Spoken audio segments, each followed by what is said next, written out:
حضرت ابو سعید خدری رضی اللہ عنہ نے حدیث بیان کی کہ حضرت اسید بن حضیر رضی اللہ عنہ ایک رات اپنے باڑے میں قرت کر رہے تھے کہ اچانک ان کا گھوڑا بدکنے لگا۔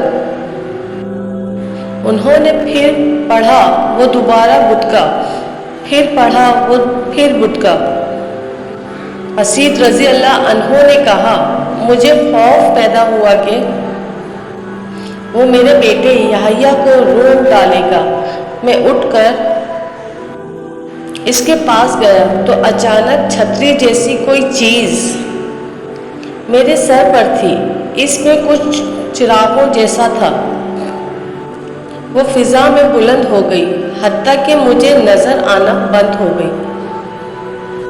کہا، میں صبح کو رسول اللہ صلی اللہ علیہ وسلم کے پاس گیا اور عرض کی، اے اللہ کے رسول، اس اثنا میں کہ کل میں آدھی رات کے وقت اپنے باڑے میں قرت کر رہا تھا کہ اچانک میرا گھوڑا بدکنے لگا۔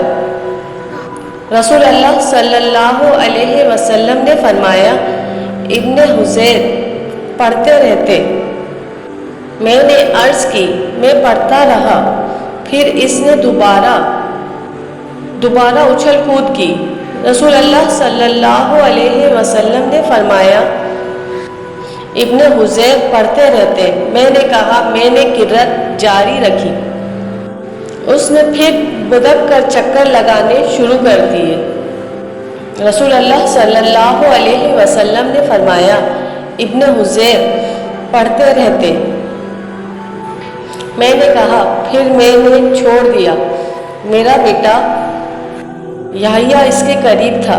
میں ڈر گیا کہ وہ اسے رونٹ دے گا، تو میں نے چھتری جیسی چیز دیکھی، اس میں چراغوں کی طرح کی چیزیں تھیں۔ وہ فضا میں بلند ہوئی حتیٰ کہ مجھے نظر آنی بند ہو گئی۔ اس پر رسول اللہ صلی اللہ علیہ وسلم نے فرمایا، وہ فرشتے تھے جو تمہاری قرت سن رہے تھے، اور اگر تم پڑھتے رہتے تو لوگ صبح ان کو دیکھ لیتے، وہ ان سے اوجھل نہ ہوتے۔